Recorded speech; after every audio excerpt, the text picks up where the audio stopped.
Bienvenidos seamos todos nosotros a la predicación dominical. Hoy tendremos el gran discurso profético de Jesús, sexta lectura. Les invito para que se acomoden, para que ocupen sus lugares y se dispongan a disfrutar de la lectura de la palabra de Jesús en este gran discurso profético que es central para nosotros. Es muy importante, tan importante que le hemos dedicado un esfuerzo extra, un renovado estudio, una renovada reflexión para que ustedes y yo podamos gozar de la novedad y de la profundidad de la palabra de Jesús. Después de todos estos 12 capítulos anteriores de estar meditando en el Evangelio de Marcos, ahora llegamos a este discurso y llegamos con un entendimiento más claro, más fresco, más profundo acerca de Jesús, de su mensaje y de lo que nos quiere comunicar. Este mensaje es para nosotros el día de hoy, así que preparémonos y comencemos. Pero el que persevere hasta el fin será salvo. Pues antes del fin, dice Jesús, mi mensaje de la buena noticia tiene que anunciarse a todas las etnias. Este es para nosotros el pasaje central de todo el discurso profético de Jesús. Efectivamente, Jesús nos pide perseverar. Perseverar en observar nuestro entorno para separar la realidad de los espejismos.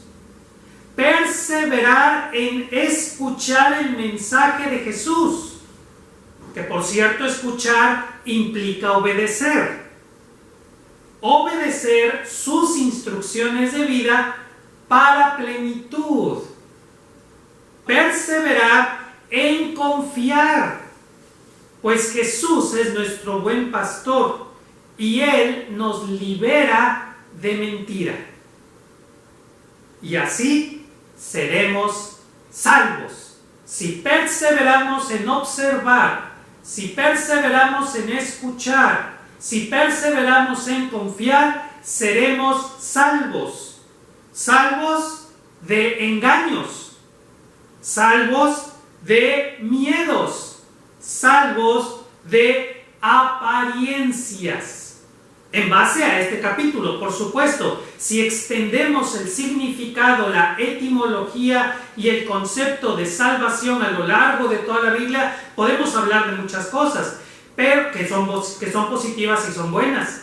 Pero si nos concentramos en el discurso profético de Jesús, hablaríamos de la salvación de las mentiras, los engaños y las apariencias, que es el tema de Jesús en este capítulo.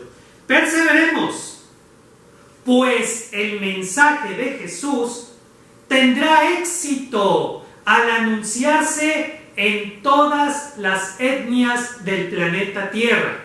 La motivación, el impulso para perseverar es que el mensaje de Jesús es todo un éxito y será todo un éxito. El triunfo de Jesús, al ser anunciado su mensaje en toda etnia, es la señal de que la existencia de la humanidad en este planeta ha llegado a su fin.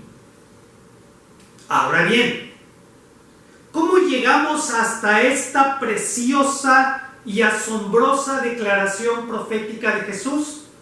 Una invitación a perseverar, que es la clave para salvarnos de toda la mentira y que es además la necesaria continuidad de nuestra confianza en Jesús, ya que nosotros hemos escuchado y hemos creído en ese mensaje que será anunciado en todas las etnias y que, interesantemente, es la señal para nosotros del fin de la historia de la humanidad.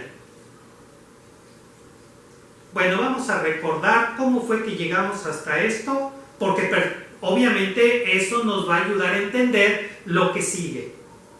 El grupo de seguidores de Jesús incluidos tú y yo, porque es importante que recordemos que en este mensaje de Jesús, igual que en el discurso de la última cena allá en el Evangelio de Juan, nosotros quedamos invitados, quedamos integrados al grupo de los que están escuchando a Jesús.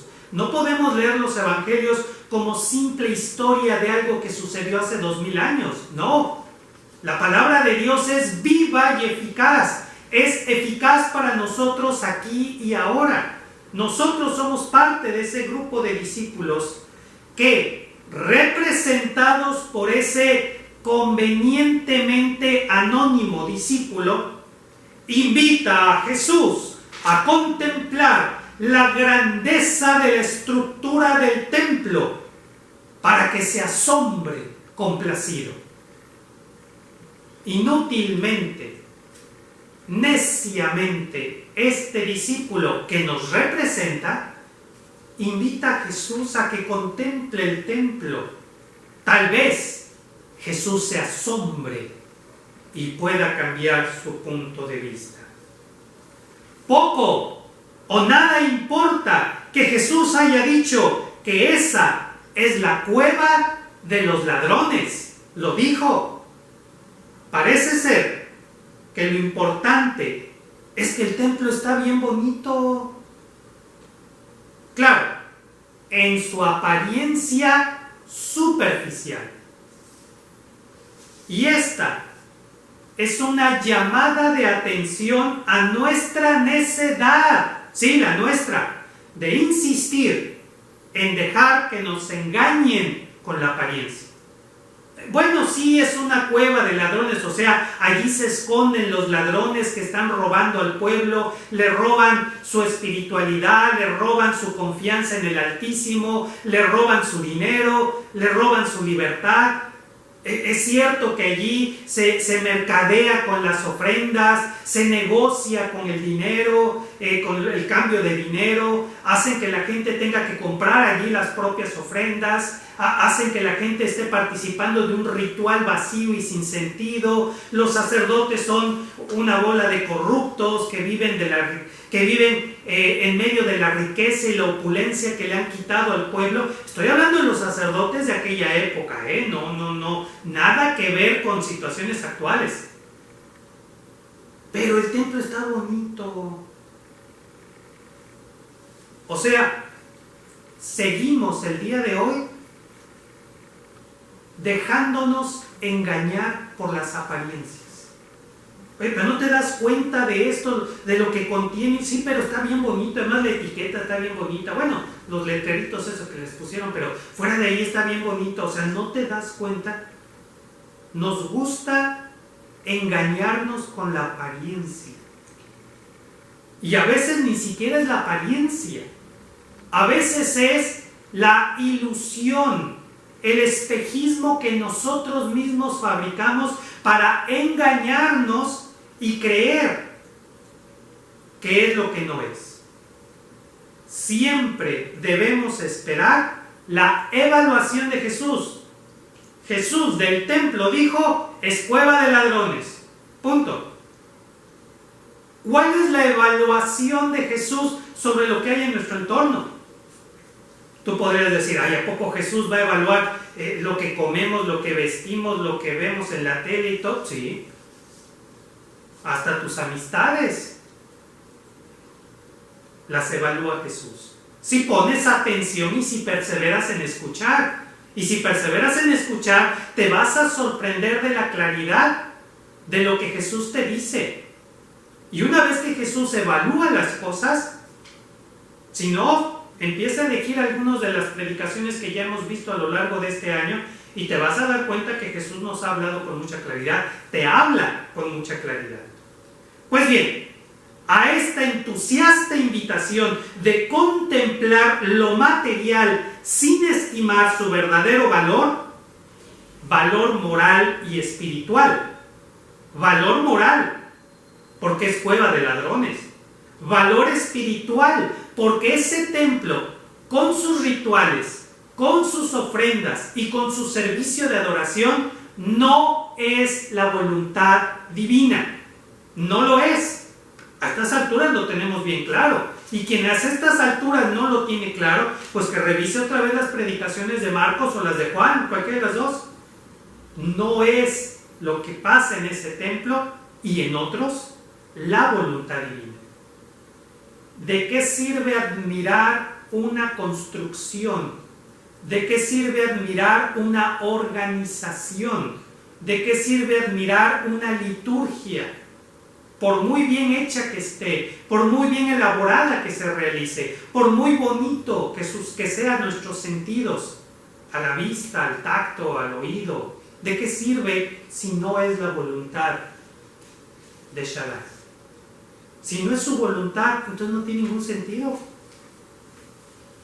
Bueno, Jesús responde y lo va a hacer con toda calma, pero con autoridad profética. O sea, la respuesta de Jesús va a tener esa autoridad que tuvieron los profetas. ¿De dónde venía la autoridad de los profetas? De Yahvé.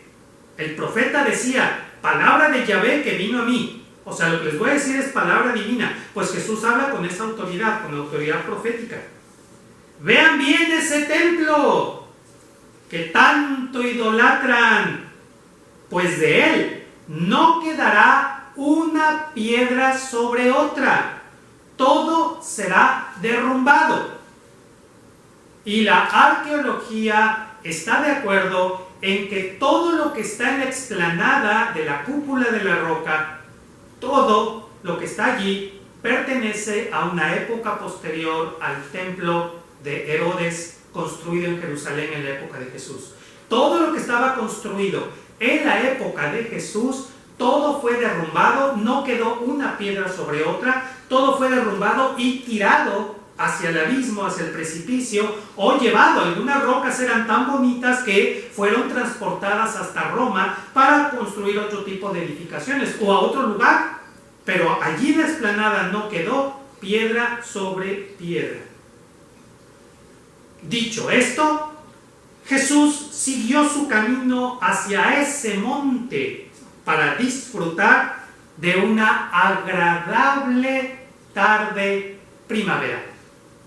Es muy importante que nosotros recordemos este aspecto porque no es casual, no es circunstancial, no es accidental que Jesús salga del templo y se dirige a ese monte. Tiene todo el simbolismo. Es que Jesús es maestro por vocación.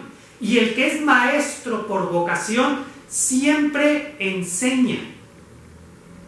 El que no es maestro por vocación solamente enseña en el salón de clase y salido de clase, yo ya no soy maestro y yo ya no quiero ver alumnos y además lo que hago a nadie le importa. Pero el que es maestro por vocación sabe que sigue enseñando en todo lugar y en todo momento. Cuida su forma de comer porque al comer enseña. Cuida su forma de vestir porque su forma de vestir también está enseñando. Cuida su andar. Un maestro por vocación enseña no solo su materia en la escuela, sino enseña un estilo de vida.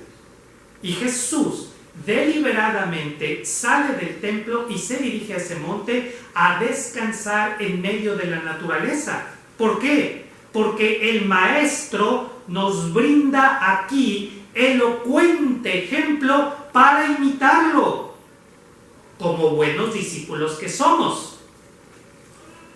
Porque miren, el monte, que es un lugar de descanso, es la oposición al templo. El templo es lugar de esclavitud. El templo es lugar de esclavitud. El templo es una estructura artificial, donde todo es artificial. Y Jesús sale de ahí. De hecho, recordarán que en la primera predicación del discurso profético de Jesús, vimos que esta palabra, este verbo salir, es el mismo que se utiliza para hablar de cuando el pueblo de Israel salió de la esclavitud en Egipto. ¡Qué elocuente! Porque se pudo haber utilizado otra palabra para salir. No, se utilizó la que es específica para designar la salida de la tierra de esclavitud. Para Jesús, el templo con su ritual, sus ofrendas, sus sacrificios y todo eso, es tierra de esclavitud. y el monte donde se puede disfrutar de una tarde primaveral en contacto con la naturaleza es libertad. Ahora bien, observemos que Jesús proféticamente anunció el derrumbe del templo. Esto ya lo vimos. Es de admirar, porque mire, esto sí hay que admirarlo.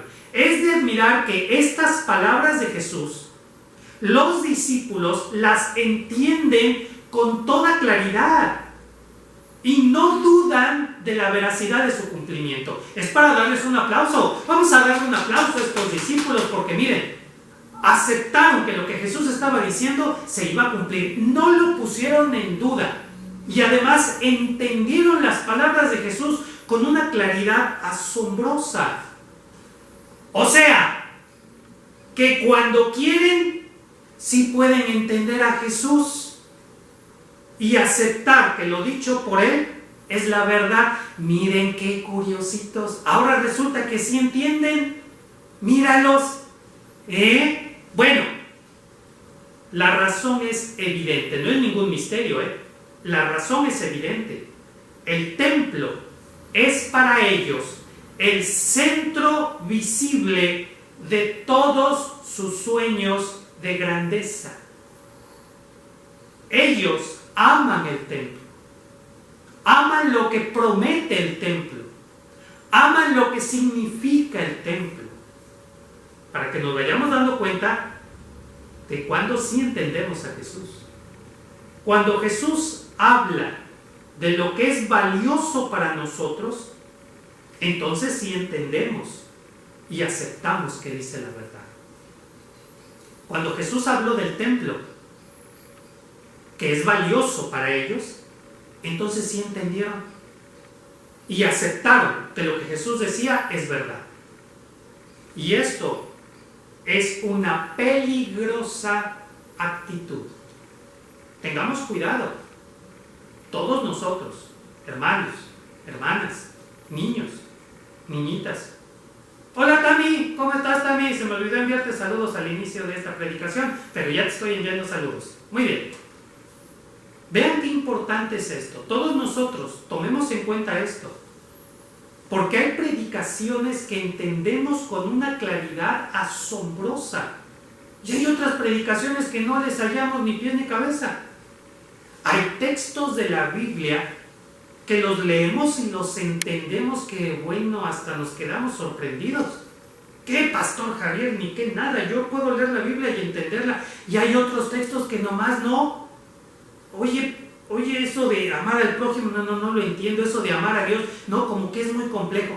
Qué curiositos somos. De nuestros amores y quereres viene nuestro entendimiento.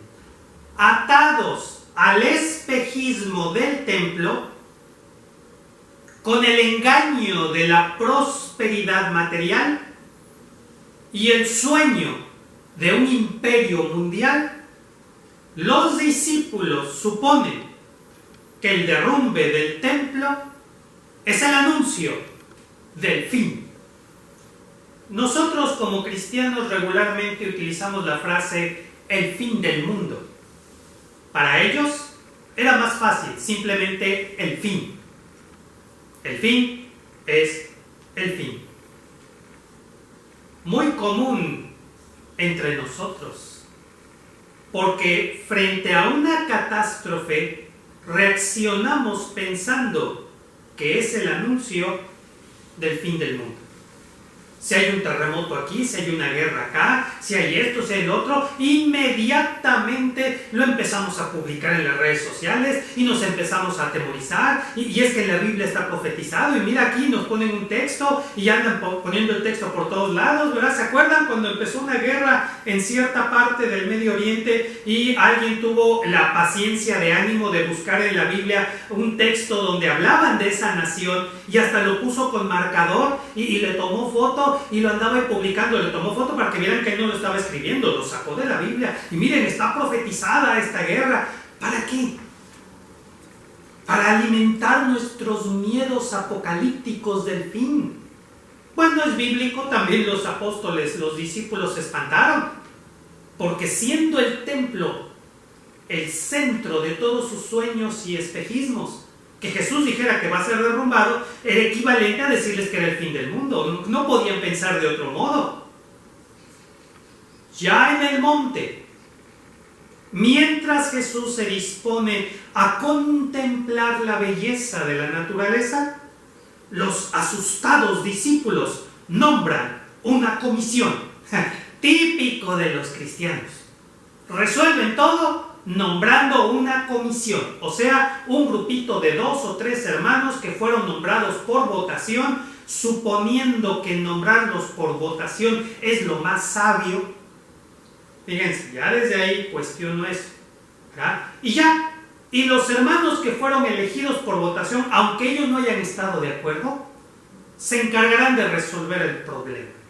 Digo, yo he estado en una congregación donde por año, en una denominación en las que las congregaciones nombraban comisiones para resolver problemas y así bajita la mano el 70% de esas comisiones no resolvían nada. Nomás para que les diga. Pero bueno, esta comisión pedirá a Jesús 2 cosas, así, resumidas cuentas. La fecha del fin de la humanidad. ¿Cuándo va a ser? Queremos fechas. Digo, para saber cuánto tiempo nos queda y pues ya saber qué tanto tiempo le damos vuelo a la diversión. Y número 2, no creo que piensen así los discípulos. Y número 2, ¿cuál será la señal de que estos eventos están a punto de ocurrir? Y la comisión va a donde Jesús está descansando. Y allí descubrimos algo sumamente importante, que ustedes y yo cuando antes leíamos la Biblia, que la leíamos sin detenernos en ver los detalles, la terminábamos de leer y quedábamos más o menos igual que cuando empezamos, tantito peor.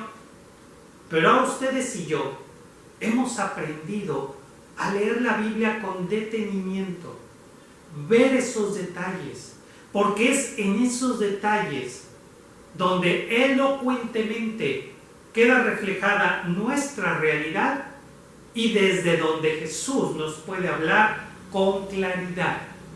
Creo que salió en verso y sin esfuerzo. El caso es que si la Biblia dice que estos discípulos se acercaron a Jesús, quiere decir que no están con Jesús. Jesús llegó al monte, se sentó a disfrutar de esa tarde primaveral y los discípulos se fueron más para acá a empezar a dialogar y qué hacemos y todo. Nombraron la comisión y los enviaron con Jesús. O sea, no fueron todos los discípulos. Y acuérdense que a Jesús no lo seguían 12 discípulos, no. Lo seguían los 12 apóstoles. Pero también iba María Magdalena y María Magdalena iba pegada a Jesús. Y además iban por lo menos 2 o 3 mujeres más que estaban dispuestas a ayudar a Jesús en todo. Más otras mujeres que estarían ayudando a los otros discípulos. Más otros discípulos más. O sea, con Jesús había entre 30 y 50 personas a lo menos. O hasta 100 o 120 a lo más. O sea, con Jesús se movía mucha gente. Y Jesús está ahí solito. Acá está solito contemplando la naturaleza y todos por acá. Y ya hicieron su sesión administrativa, hubo candidatos, los sometieron a votación y los enviaron. O sea, los enviaron, no fueron. Eso a mí me dio tristeza. Porque no están con Jesús. No están con Él. No están en el mismo canal, en la misma onda, en la misma idea. Están aterrados porque ellos suponen que es el fin. Y esto es sumamente importante. ¡Ey! Pongan atención, esto es sumamente importante. El miedo. Ellos tenían miedo de que fuera el fin del mundo. Y la ignorancia. O sea, eran ignorantes porque no entendían todo lo que estaba ahí alrededor de esa profecía de Jesús. Pues bien, el miedo y la ignorancia no les permiten a los discípulos descansar junto a Jesús mientras Él contempla la belleza de la naturaleza. miedo e ignorancia impiden que disfrutemos de la vida con Jesús, que disfrutemos de la naturaleza con Jesús. Y la pregunta obligada aquí es, ¿nosotros podemos descansar en las promesas de Jesús? ¿Nosotros sí podemos descansar en las promesas de Jesús? Y si la respuesta es un más o menos, entonces lo que hay en nosotros es miedo o ignorancia, o un poquito de las dos. Pero ahí vele viendo. Otra pregunta. ¿Nosotros sabemos deleitarnos con la voz de Jesús hablándonos? O sea, cuando escuchamos la voz de Jesús, ¿nos deleitamos en ella o nos aterramos? ¿Sabemos disfrutar de una predicación, de una explicación de la palabra de Dios? En la prisa por alcanzar espejismos, la gente se topa con pesadillas. Entonces se asustan y buscan refugio en las mentiras. Fíjate en esa secuencia. La gente anda corriendo detrás de los espejismos y lo que encuentra son pesadillas. Y entonces busca refugiarse en las mentiras.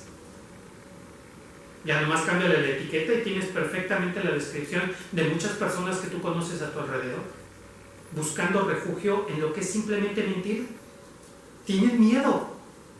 La gente que tú conoces y que está ahorita sufriendo, que está padeciendo, es gente que estaba persiguiendo o está persiguiendo espejismos. O sea, lo que persigue no es real, no existe, solo en sus cabecitas existe, o cabezotas.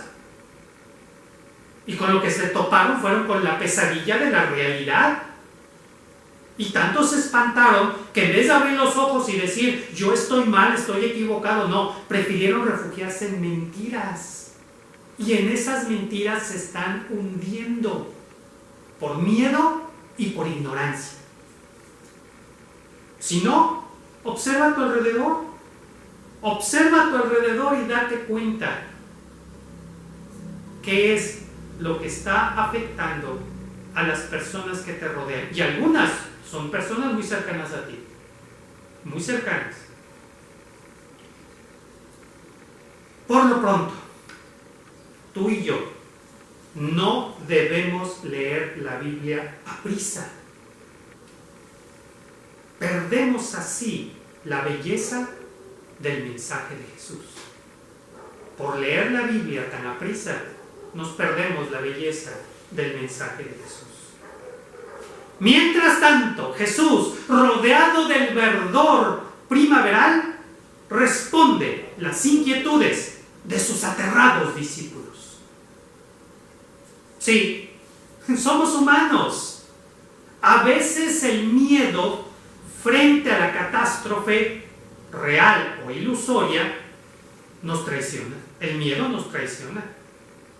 Pero lo mejor que podemos hacer, con todo y miedo, es acudir a Jesús, porque Él siempre nos brindará respuestas. No siempre te van a gustar, pero siempre va a haber respuesta de parte de Jesús. No tiene nada de malo sentir miedo. Lo malo es que al sentir miedo huyas buscando las mentiras. No, busca la verdad en Jesús. Recuerda lo que vimos en el Evangelio de Juan, capítulo 15. Jesús nos dice todo lo necesario para vivir en plenitud. Todo aquello que nosotros pudiéramos necesitar para vivir la vida en plenitud, Jesús nos lo ha dicho. No nos ha escondido nada que nosotros necesitemos. No hay mensajes ocultos de Jesús. Todo está allí. Solo que no lo vemos porque leemos la Biblia muy a prisa. La Biblia se lee despacito. Fíjate cuánto tiempo nos está llevando el Evangelio ¿Desde cuándo estamos viendo el Evangelio de Marcos? ¿Desde cuándo estamos viendo el Evangelio de Juan? ¿Desde cuándo? Y por lo que tú estás sospechando, este discurso profético de Jesús de Marcos capítulo 13, no lo vamos a ver en 3 o 4 predicaciones más. Se va a alargar un par de meses seguramente, si no es que más. Yo ni sé cuántas son, porque yo voy al paso, voy al día con ustedes. Ni siquiera puedo decirles qué tanto falta. Yo mismo me estoy sorprendiendo de lo que estamos descubriendo. Pero, ¿en qué piensan los discípulos? ¿A qué están encadenados sus anhelos? ¿Cuál es su criterio para interpretar las palabras de Jesús? Les doy la respuesta. El templo y su promesa de prosperidad. Ese es el criterio de interpretación para los discípulos. ¿Y nosotros? ¿En qué estamos enfocando nuestra atención? ¿En qué estamos enfocando nuestra atención? ¿Qué tipo de mensaje llama nuestra atención?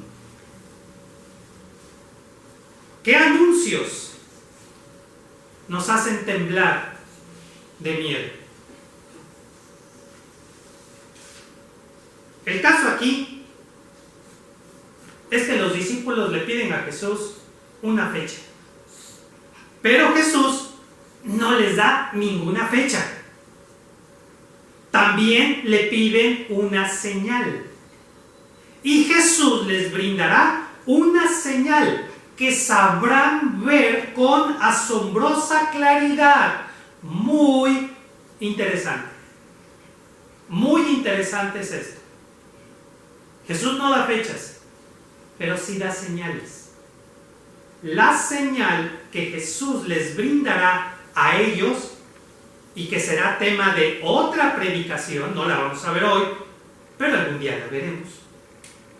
La señal que Jesús les brindará a ellos no nos parece nada clara, pues no estamos inmersos en esa cultura y en esa etnia.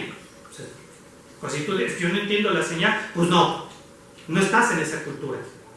Pero ellos sí la entienden, la memorizan, la enseñan como verdad por casi 40 años. Y otra vez surge el número 40. 40 años. Por casi 40 años los discípulos van a estar enseñando esta señal de Jesús. Cuando suceda la señal, ellos reconocerán que es la señal. Saldrán de Jerusalén y se salvarán de la destrucción. Fíjate, la señal los salvó porque les indicó cuándo tenían que salir. Les indicó Jesús, fíjate, lo vamos a ver yo creo que la próxima predicación, yo creo. Jesús les da la señal y les dice lo que tienen que hacer cuando vean la señal. O sea, les da la señal y les da instrucciones específicas. A nosotros también. A nosotros también Jesús nos da la señal y nos da instrucciones específicas. Pero miren, lo importante ahora es, pues aquí está. Lo importante ahora es que a nosotros también Jesús nos ha brindado una señal. Y es la señal que anuncia el fin. Ahora, preguntas. ¿Entendemos la señal? Otra pregunta. ¿La valoramos como la verdad? O es la opinión de Jesús, una posibilidad. ¿La enseñamos? ¿La enseñamos a otros? ¿Sabremos identificar la señal cuando llegue? ¿O andaremos compartiendo tonterías en redes sociales y ni cuenta nos vamos a dar que llegó la señal? Estaremos tan distraídos con los espejismos de esta civilización que ni siquiera vamos a ver la señal. Y si no vemos la señal, pues tampoco vamos a escuchar las instrucciones. ¿Sabremos verla? A ver, ejercicio. Ejercicio, ¿cómo que no? Aunque estén de vacaciones. A ver, pregúntales a tus conocidos, a esos que se llaman a sí mismos cristianos, más la etiqueta de la denominación, religión o secta a la que pertenezcan. Pregúntales por las señales del fin del mundo. Así en este contexto que nos rodea. Así, oye, ¿cuáles son las señales del fin del mundo? Te sorprenderás de las respuestas que te van a dar. Te vas a sorprender. Incluso pregúntate a ti mismo, según tú, antes de estas predicaciones de Marcos 13, según tú, ¿cuáles eran las señales del fin del mundo? ¿Cuáles eran? Sé sincero, sincérate contigo mismo. Antes de estas predicaciones. No, porque ahorita sí. No, claro que sé cuál es la señal, todo el mundo, obvio. No. Antes de esto, ¿qué te enseñaban en tu iglesia, en tu religión? ¿Qué te enseñaban tus líderes? ¿Qué sabías tú? ¿Qué recibías como mensaje en las redes sociales? ¿O qué compartías tú? Fíjate bien. Ellos piensan en un fracaso inminente. Jesús habla, rodeado de la naturaleza, del triunfo de su mensaje. ¡Qué contraste! Los discípulos piensan en fracaso, en tragedia. Los discípulos de aquella época, los discípulos de hoy en día. Y Jesús de lo que habla es del triunfo de su mensaje. Él está hablando de un triunfo. Y si está hablando de un triunfo, pues deberíamos celebrarlo, festejarlo. Jesús habla del triunfo de su mensaje. ¿Cuál mensaje? Bueno, ahora no quiero abrumarlos con multitud de textos bíblicos, pero el mensaje de la buena noticia que Jesús proclama es: el reino del Eterno se ha acercado. Por tanto, conviértanse y confíen en la buena noticia. Y no me he salido del Evangelio de Marcos. No me he salido de él. Por supuesto, tengo toda la Biblia para poder ejemplificarles, ampliarles, profundizarles el mensaje de Jesús. Pero vámonos a la síntesis, a lo simple, a lo sencillo. ¿Cuál fue la predicación de Jesús? ¿De qué predicaba Jesús? ¿Del reino de Dios? ¿Qué anunciaba Jesús? Pues anunciaba la buena noticia de que el reino de Dios se ha acercado. No de que se acercará, no de que vendrá, ya se ha acercado. Y la invitación que hacía Jesús es: conviértanse y confíen en este mensaje. Esa es su predicación, ese es su mensaje. ¿Qué le andas dando vueltas y buscando acá y allá y consultando 20 libros? Nomás fíjate lo que dice el Evangelio de Marcos. Por eso estamos viendo el Evangelio de Marcos desde Marcos capítulo 1, verso 1, hasta Marcos capítulo 13, verso 13, vamos, ¿verdad? Por ahí. Verso por verso, palabra por palabra, para que quede bien claro, para que no sea difícil entenderlo. Desde la sencillez del mensaje de Jesús, podemos cuestionar mucho de lo que nos rodea. Fíjate la sencillez del mensaje de Jesús. El reino de Dios se ha acercado. Conviértanse y confíen en el mensaje. Bueno, desde esa sencillez, nosotros ya podemos cuestionar todo lo que nos rodea, sobre todo en ambientes religiosos. ¿Qué tiene que ver el mensaje de Jesús y su éxito de proclamación en toda etnia con la apariencia que nos rodea? ¿Qué tiene que ver? ¿Percibimos ahora mejor el engaño que nubla el entendimiento de muchos? ¿Te fijas cómo mucho de lo que nos rodea, sobre todo en ambientes religiosos, pero en general, mucho de lo que nos rodea nos distrae de esta señal, de este mensaje? El mensaje de Jesús es sencillo, el mensaje de Jesús es sencillo, simple. No simple porque no sea verdadero o valioso. Un mensaje fácil de proclamar, fácil de explicar. Pero hay tantas distracciones que podemos olvidar el mensaje, o ni siquiera considerarlo, no tomarlo en cuenta. Estamos distraídos, preocupados y afanados por tantas cosas que ese mensaje de Jesús ni siquiera lo tomamos en cuenta. El reino del Eterno es confiar en su palabra, obedeciendo sus instrucciones mientras conversamos con él. Así. Es que, pastor, yo no entiendo qué es el reino. El reino es confiar. Confiar en lo que él nos ha dicho. Obedecer porque confiamos. Y obedecemos lo que escuchamos porque estamos conversando con él. El reino es conversar con Jesús. El reino es conocer al Eterno. Y al conocerlo escuchamos su voz. Y al escuchar su voz confiamos en lo que nos dice. Y al confiar en lo que nos dice obedecemos. Y quien obedece está en el reino. El reino de Dios es una vida obediente. Tú obedeces la voz de Jesús, estás en el reino. Tú a veces obedeces y a veces no, estás cerca del reino. Jesús se lo dijo a uno, ¿te acuerdas? Aquí en el Evangelio de Marcos, a una persona Jesús le dijo, no estás lejos del reino. O estás cerca del reino, como haya sido. Pero evidentemente lo que le estaba diciendo Jesús es, en un área de tu vida ya confías. Te faltan otras áreas, pero bueno, ya estás cerca. Yo creo que la mayoría de nosotros estamos cerca del reino. Bueno, por lo menos ya no estamos tan lejos como antes, ¿no es así?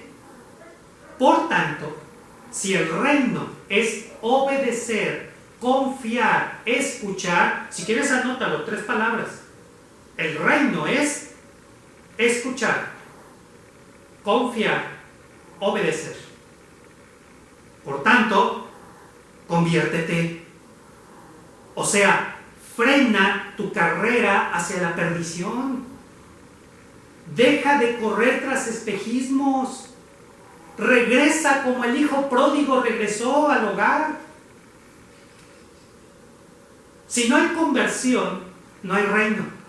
Así de simple. Han vivido engañados y engañadas muchos cristianos y muchas cristianas que en sus templos se comportan igual que antes y creen que aceptar a Cristo es pasar al frente, hacer una oración, derramar 3 lagrimitas y ya. Y cumplir con ciertos rituales y ya. Pero no han cambiado nada. Si no han cambiado, no se han convertido. Y si no se han convertido, no están en el reino y no son salvos. Punto, se acabó. No diga eso, pastor, porque entonces nos vamos a quedar con menos gente. Mire, la mitad de la congregación y son los que más ofrendan. Sí, luego el pastor lo regañan porque no debe decir esas cosas. Se pueden ofender, se pueden sentir. Entonces no decimos la verdad. Entonces los dejamos que sigan creyendo que son salvos porque asisten a esta congregación o porque ofrendan a esta congregación. No. Y ahí hasta los que se jactan, pues Dios me hizo así. Mal hablado, mal pensado y chismoso. No, Dios no te hizo así. Espérate.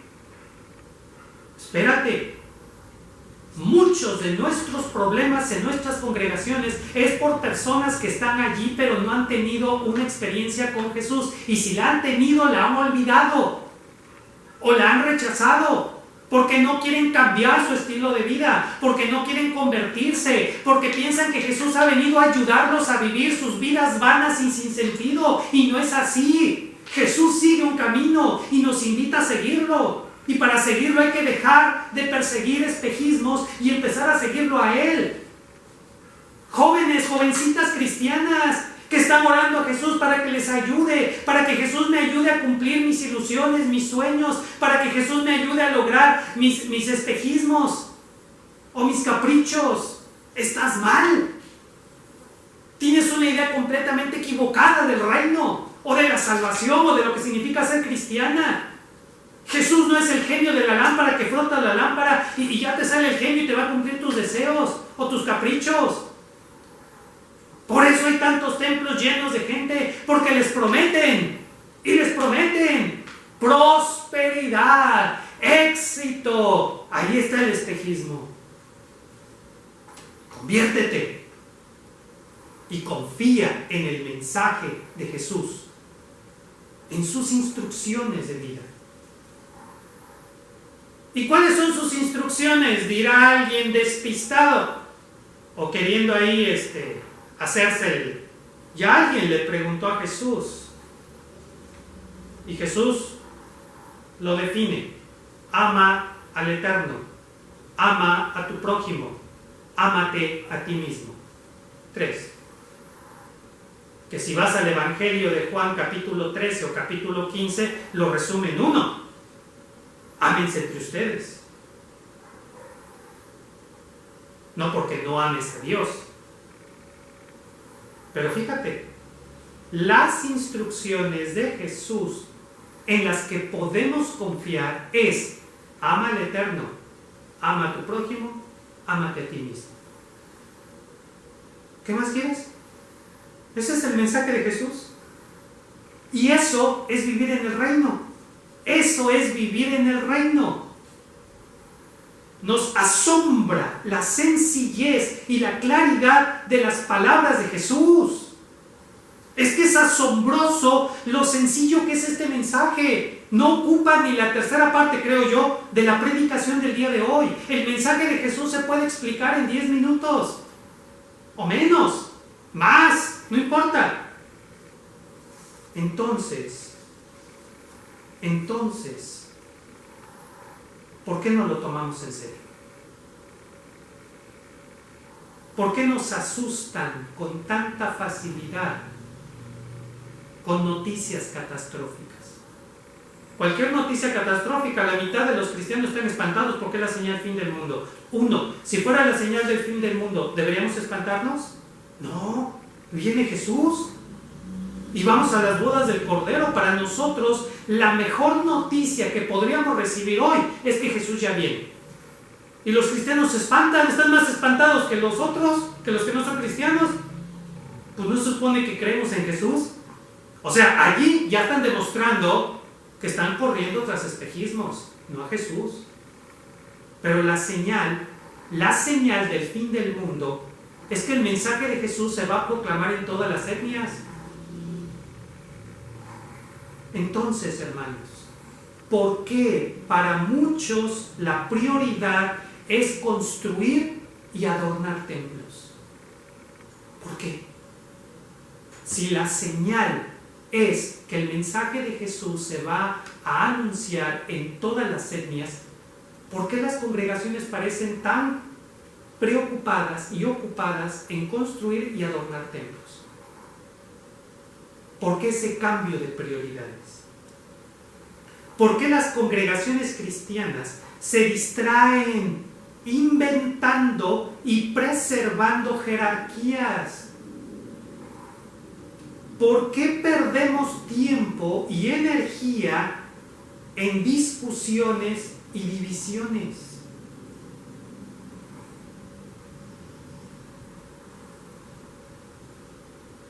¿Por qué vivimos con esa amarga sensación de fracaso?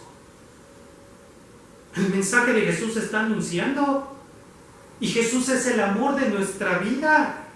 Deberíamos estar felices, contentos, celebrando de que a pesar de todas las malas noticias, a pesar de todas las catástrofes y de todas las tragedias, el mensaje de Jesús se está anunciando y se va a anunciar hasta la última etnia del mundo. Es el triunfo. Estamos en el equipo de los triunfadores. Estamos con el jinete del caballo blanco que ya salió victorioso y para ganar y para triunfar. ¿Por qué tenemos esa sensación de fracaso? Jesús está triunfando y nosotros estamos con Jesús en el equipo de los vencedores. Ahora bien, del avance de una religión. Jesús no habla de templos. Jesús no habló del avance de la denominación en todas las etnias del mundo y ya hemos construido templos evangélicos en tantos lugares o tantas personas se han bautizado en tal lugar.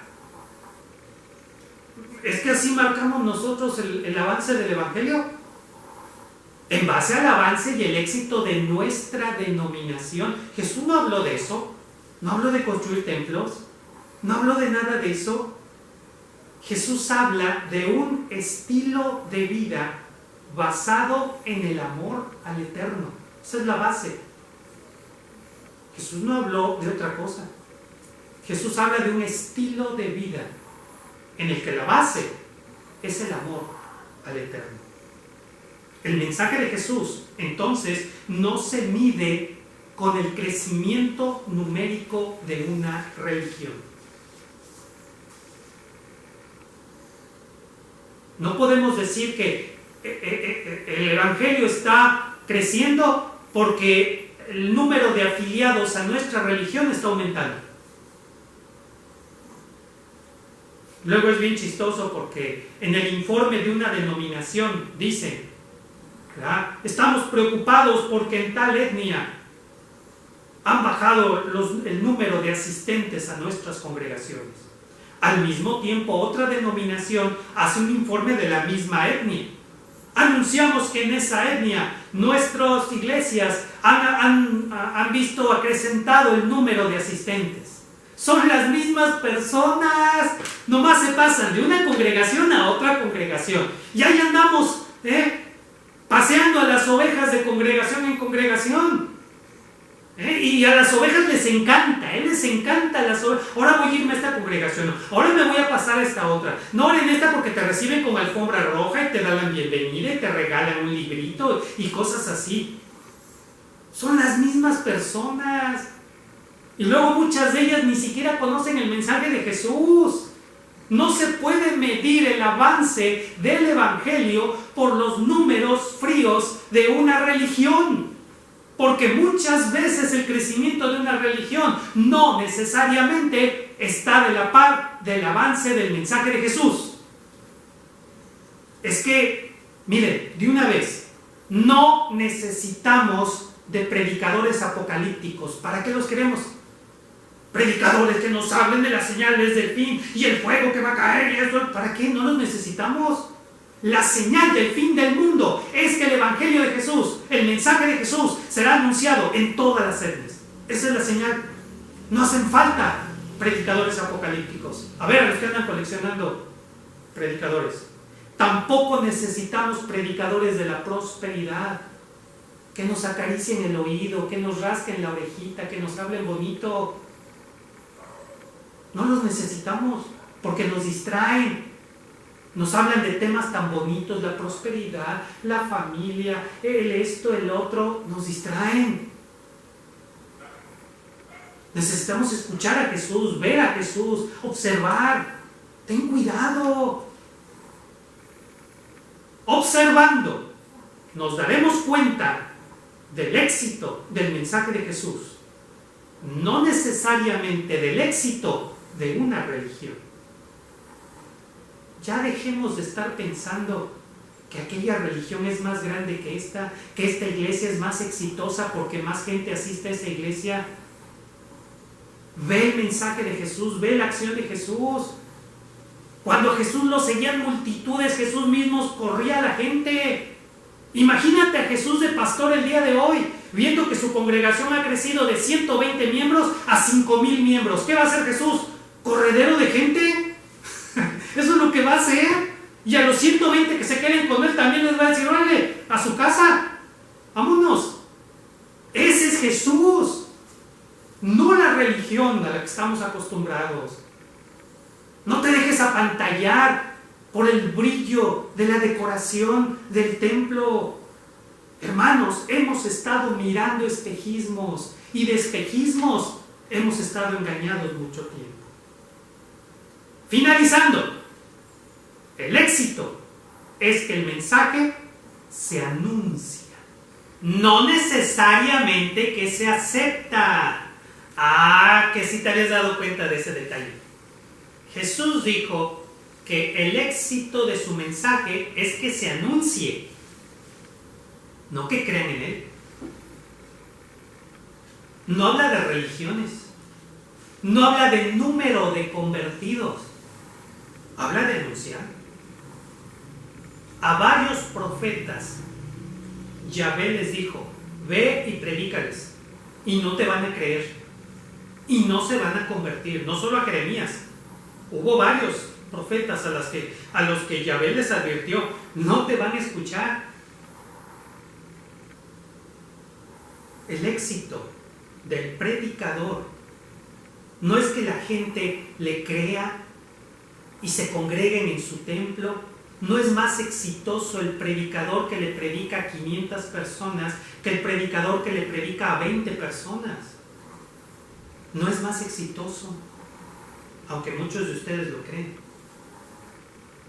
Resulta que el éxito no está en la respuesta de la gente. A veces los predicadores nos emocionamos cuando nos dicen que estuvo bien bonita nuestra predicación y nos aplauden y todo, y se toman foto con nosotros y todo.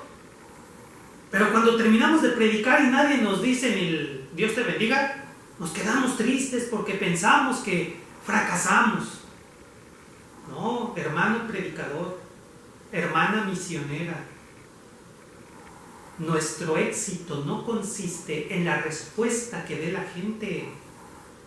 El éxito consiste en que anunciamos el mensaje de Jesús. Hermanos misioneros, hermanos predicadores, hermanas que evangelizan, hermanas que enseñan la Biblia, nuestro éxito está en anunciar el mensaje de Jesús. Lo que la gente haga con ese mensaje, ya es cosa de ellos. Así que ánimo, hermanos, ánimo, hermanas. No dejen de anunciar, lo hacemos por Jesús, lo hacemos para Él.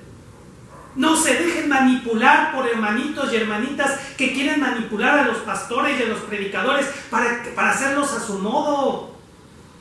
Corten las tiras de la marioneta, no somos títeres de nadie. Aunque no acepten el mensaje de Jesús, el éxito consiste en que será anunciado. Qué interesante es la perspectiva de Jesús acerca del éxito. Según la religión, el éxito es que haya templos de nuestra religión en todas las etnias. Jesús dice: no. Puede haber más éxito en esa pequeña construcción donde se reúnen 8 o 10 personas que en aquel lujoso templo donde se reúnen 2,000 personas.